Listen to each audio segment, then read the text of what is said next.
Welcome to Our Girl Relationships. On this channel, we discuss day-to-day problems people face in their lives. Let's start with the video.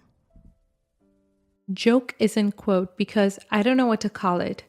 Something my cousin said is dividing my family. My partner, 22 female, and I, 24 male, are getting married in 6 weeks. She's Eastern European and I'm from Spain, where we live. We're having a small wedding with less than 15 people invited. Just our families and one close friend. This is partially because of COVID, but mostly because we prefer it that way. Last week, I was spending time with my family and my cousin 25 male started to talk to me about the wedding. He says congratulations, but he says it with a smile on his face and it sounds like he's taken a whiz. I tell him thank you, but ask him what is so funny. He says to me literally how much did she cost? Well, my jaw basically hit the floor. I asked him what he was talking about and he made it even worse. He said, I'm thinking of getting a Slavic girl myself. I was so shocked I couldn't find any words. I just started muttering I'm leaving over and over as I put on my shoes to leave.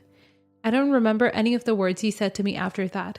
My family has made some distasteful jokes about my interethnic relationship before, but never jokes about sex trafficking before. When he said that, it made me furious. It didn't sound like he was joking. Even if he was, I felt that it crossed a line. I didn't know how I was going to tell my partner, but I knew that I wasn't going to allow my cousin in the same room as her anymore. After driving for 90 minutes to get home, I had enough time to think about it.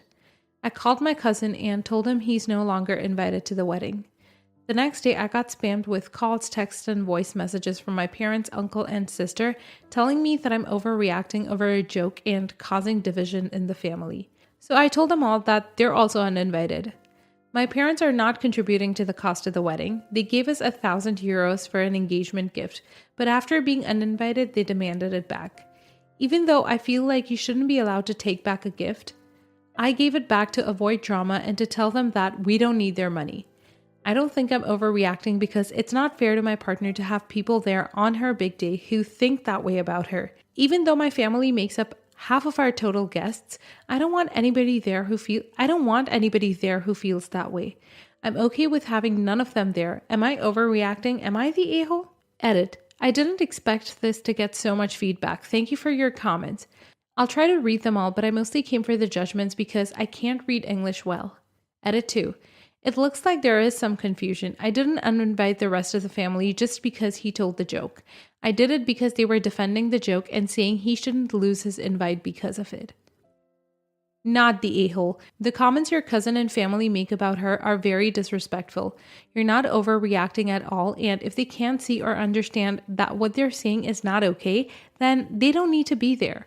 If things were the other way around, I'm sure they would be upset if things like this were said to them. It may not mean much to you, but I'm proud of you for standing up for yourself and your future wife this way. Anyone who thinks this is some joke does not have a real place in your life, and apparently this is not even a one-time thing, just a horrifyingly egregious example.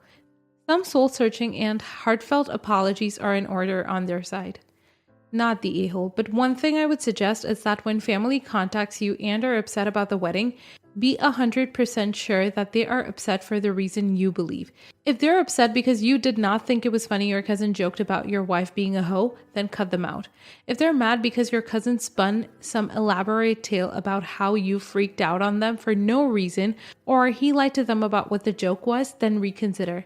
I don't want you disinviting your grandparents, for example, because you believe they're supporting your cousin's insensitivity, when in truth, they believe his lies when he told them you went off about nothing.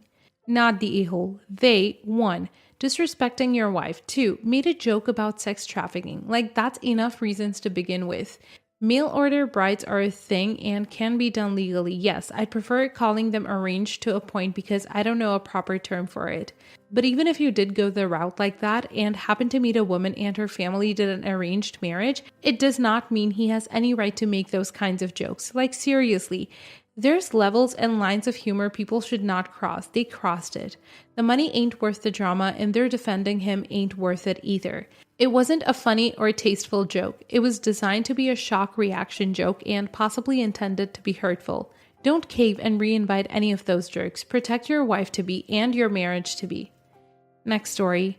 I, female 26, just got engaged. My soon-to-be mother-in-law is a nightmare. We're currently renovating a part of our place and she has been lent a key in the meantime because she keeps coming over uninvited under the guise of helping clean up, but really she just likes to snoop and interfere. I do a martial art and take my engagement ring off before class. I came home from an afternoon class one day and my engagement ring was not in the jewelry dish that I usually leave it in. I asked her about it and she told me that she'd taken it to a jeweler to get it cleaned. She looked super smug about it, and when I asked which jeweler, she pretended she couldn't remember. I didn't want to give her the satisfaction of having a reaction to it, so I just let it slide for a couple of days. A couple of days pass and I ask her about it again, and she's super vague, still pretending she can't remember which jeweler and saying she's too busy to go pick it up anytime soon. So I said, wow, I really feel for that jeweler. Hope nothing happens to her. She asked what I meant, and I told her that my superstitious Brazilian grandmom had performed some traditional ritual on it that's usually known to curse anyone who takes or handles the ring other than the owner. She looked uneasy and asked me a couple more questions about this ritual, and I made up some story about how my mother's ring had been taken by a burglar who was crushed by a pillar of cement on his way out of the house. I totally made this entire ritual up, and I do have a Brazilian grandmother, but obviously she did not do some ritual to my ring. The next day, my fiance told me while I was out, she was there to clean up a bit. Lo and behold, I get home, she had already left, and find my ring where I left it. It didn't look any cleaner than it had before. Lol. A week later, I received an abusive call from her saying she'd been in a minor car accident and she was blaming me and my witch doctor grandmother, saying she was now cursed for having touched it. I passed the phone to my fiance who tried to calm her down, but she was hysterical. I told my fiance what I had told her, and he scolded me a bit because we both know how she is, and I should have known she'd react this sort of way. It's been a further week since then, and she refuses to talk to me and keeps slandering me to my fiance. Overall, he sort of recognizes how ridiculous she's being, but the drama of the situation is making me wonder if the whole curse tale was taking it a bit too far. So, am I the a-hole? Update. I really did not expect this sort of a response to this post. Thank you all so much for the awards. Fiancé and I have had a big chat, and he's admitted he has to step up when it comes to his mother. He retrieved her key an hour ago and he told her not to worry about the curse because it would have no effect on anyone who touched it without malicious intent. Big thank you to the commenters who suggested that absolutely gold approach. Not the a-hole. That's hilarious. The nerve of her taking your ring. She deserves the curse. I'm just sorry it's causing trouble for you. I kind of think your fiance earned it by tolerating her behavior and not having changed the locks already. Also, have you checked your ring? I don't understand why she'd take it unless it was to keep it away from you. Does she disapprove of the engagement or of you taking it off even if it's for good reason? Was she going to swap stones or claim to have lost it? I'd really need to know her motivation for taking it. You might want to come clean before she meets your grandmother at the wedding though. Not the a-hole. You should tell her there's no way she could have been even cursed since she took the ring with good intentions and the curse only curses people with bad intentions. The reason you were worried about the jeweler is because some jewelers will steal rings and swap them out for fake stones. And you didn't know how honest the jeweler was because you didn't know them at all. I'll bet she chokes on her own lies rather than admit she stole it to steal it. Not the a-hole. This made me laugh, but at the end of the day, you wouldn't need to make something like that up if she didn't steal from you. It's low-key karma, so I guess she'll probably not interfere for a while. Also, your fiancé actually needs to stand up for you though, cause it leaves a bad taste that he's not. I know it can cause unnecessary drama, but the entire situation wouldn't even need to have happened if he set boundaries with her. Next story. My mom married my stepdad when I, 20 female, was 7 and my stepsister was 6. You might think after all these years we would be good, but nope. She was such a freaking nightmare to deal with, and it only got worse after her dad took custody of her from her mom when she was 13. It wasn't just me either. She smashed up the collection of photos my mom had of my uncle, her brother who died when they were kids, and she made sure those photos could not be salvaged. She broke something valuable that her grandma, my stepdad's mom, owned. As for me, she would spit in my pillow so I couldn't sleep on it. She would tell me to give her stuff, so when I got a phone she demanded I give it to her. If I was eating a chocolate bar, she demanded it. Her dad at one point had her in therapy 3 times a week, and he would punish the hell out of her for stuff like spitting and breaking things. One time when we were 15 and 16, we both got into trouble because she tore the photo I had in my bedroom of my dad and grandparents, and she smuggled food stains all over the fragments left, and I lost it. I told her she freaking sucked, and I was so glad she was not my real sister because I would never want to be family with someone as unlovable as her. That I never disliked anyone as much, and my life was so much better without her in it. After that, things were very different. My mom said she understood that I was upset, but I should never say such cruel things to someone. She encouraged me to apologize and say I hadn't meant those things, but I had. My stepdad and I had gotten along okay up to that point, but me saying his daughter was unlovable and that I wished she had never been in my life was a step too much for him, which I get. We pretty much coexisted after that, had therapy and all. But I think my mom was the only one truly all in at first, and then my stepdad eventually. But my stepsister and I were not interested in repairing things. For me, they were just never good to begin with.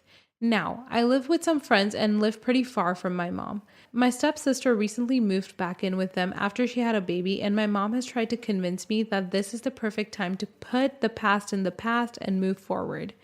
She has brought up my being an aunt many times before, and I know she's telling the truth that my stepsister is ready for it because she sent me a video via my mom's Facebook saying that she had forgiven me for what I said and was ready to move forward. I got pretty tired of my mom trying and calling me an aunt, so I told her I wasn't an aunt. I told her I have no siblings and so I can't be an aunt. She told me it was childish to say that when everybody else is ready to move on from all that. I told her I was not, that I had never grown to care about stepsisters and did not want to be in her life or to have her in mine, and her child was an extension of that. She's mad at me for saying that and my stubborn stance. Am I the a-hole? Not the a-hole, but everyone else's, especially your mother and stepfather who did nothing to stop your stepsister's cruel behavior, especially after she ruined precious photos of the deceased. Why on earth did they let her get away with so much? She was punished, but it was not like she cared all that much.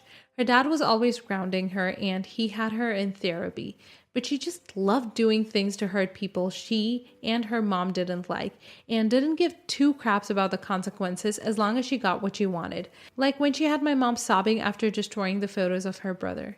Not the a-hole. It's nice to be able to forgive and forget these things, but sometimes too much damage has been done and it's impossible to get past the hurt.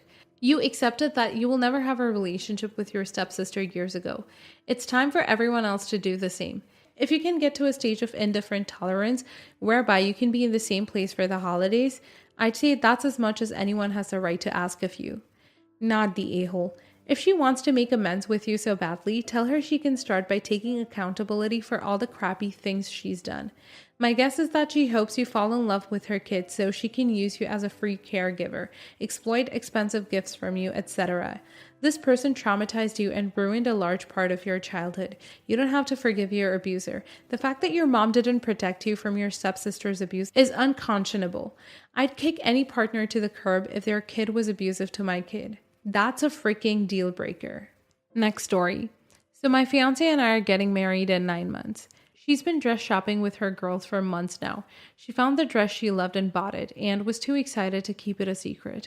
She showed me pics of the bridesmaids' dresses, and I told her they were pretty. They match my groomsmen's suits really well. Anyway, she bought her dress and asked what I thought. I specifically asked her if she wants God's honest truth and wants me to critique the dress, or if she knows she loves it and just wants to show me. She said she wanted my opinion. She put the dress on and came out of the bathroom, and I would be lying if I said I wasn't a little disappointed. She's a beautiful woman and looks incredible in anything, of course, but the dress completely dwarfed her and didn't really fit the wedding theme she has worked so hard for. She wanted a forest, magical and whimsical type theme, flower crowns on the bridesmaids, etc. But she chose a super sparkly dress with a huge skirt, which looked nothing like the simple body-hugging sexy dresses she'd been repeatedly showing me. She picked basically a huge Disney princess dress, and I just didn't like how it looked at all. I was honest when I told her I didn't like it, and I was surprised she picked it because it just didn't seem to match her, and I thought it was too much poof and sparkle. She got really quiet and stormed back upstairs, and then stormed out of the house and went to her mom's. Texted me saying she couldn't believe I would say I didn't like it, and what a drickhead I am, and has blocked numbers. This is our first major fight, and I'm just so annoyed because I asked if she wanted a real opinion, and she said yes. Am I the a-hole for telling her I don't like the dress? Edit to add. Aha, I read my credit card statement. The dress was $9,000. Might help explain the reaction. Oh, you don't like this $9,000 dress? Great, because I can't return it. Probably went to her head. I don't know what to do but sit here and laugh. Is laughing crying a thing? Oh, original poster, you're not an a-hole, but you're an idiot. She has bought the dress. Hundreds, likely thousands have been spent on it. You can't return it. So now she has to fork out a crap ton more money to buy her second choice gown or wear something she knows you don't like. No matter what, she will now feel crappy about her clothes on your wedding day. What possible good could come of telling her you don't like the dress she already bought? Advice: tell her that with some minor alterations you would love it. That it was just that it didn't fit quite right, or that some of the sparkles were wrong. Pick something she can fix, then maybe you can save her feelings. You're the a-hole. Do you have a history of brutal honesty with her when she asks your opinions? It sounds like she was unprepared for the possibility of negative feedback. If you're usually more tactful than that, then this was definitely not the moment to stop. She was obviously really excited and wanted to share her excitement with you, and you burst her bubble. The dress was probably really expensive as well, so getting it was a big commitment on her part. Now, whenever she looks at it, she's going to be thinking about how you hate it. And if she does end up wearing the thing on your wedding day, because let's face it, at this point, the only option is to get another dress, she'll probably be feeling really self-conscious about it. She'll be processing a lot of feelings right now, which is why she's not talking to you. Let her do her processing and get working on the mother of all apologies, because frankly, you're going to need to do some serious digging to have any hope of salvaging this situation. Damn, this really sucks. I feel like a huge trick right now. I'm definitely not a brutally honest type person. I really wasn't trying to be brutally honest. I was just really being genuinely honest. I wasn't mean or anything, or insult the dress or call it ugly or anything. I just told her why I didn't like it too much, which I now see I shouldn't have done. You're the a-hole, but more of an idiot than an a-hole. When someone shows you something they adore, that they've spent a lot of time and money to get, and that makes them feel special, the polite thing to do is not to crap on it. You could have voiced your criticisms in a more helpful way. Do you think the big skirt will get in the way? Or, it's not what I thought you'd pick, but you look amazing in it. Or, it's so different from what you'd been looking at before. We need to practice dancing with that skirt. Also, remember, you're seeing it before it's been tailored. Dresses look a lot different after they've been altered to fit the brides properly.